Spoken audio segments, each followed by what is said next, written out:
You see, our bank will buy you this. These are the people. See this machine. It's been coupled from zero to this level in Nigeria. This is what we're after.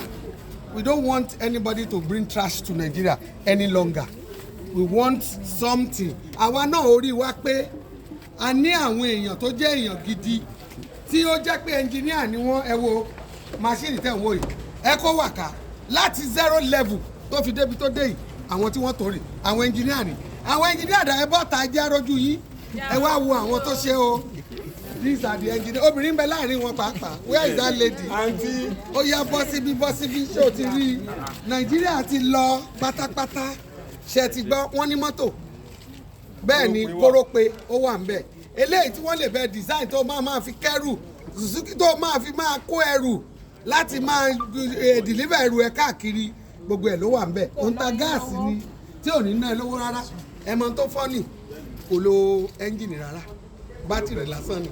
Olo petrol tó o bá ti rarú eléyìí báyìí wàhálà yóò ní business pẹ̀lú petrol Nàìjíríà o àti ọ́ìlì kò sí ìtọ́kọ̀ pẹ̀lú ẹ̀ tó bá wù wọ́n kí rìfánárì wọn kó ṣiṣẹ́ bí ò bá dẹ̀ ṣiṣẹ́ eco wà ká àwọn gbé ẹgbẹ́ tó ń gbé lọ ẹ dákọ̀ ẹ máa fún wọn látẹ̀wọ́ God bless you.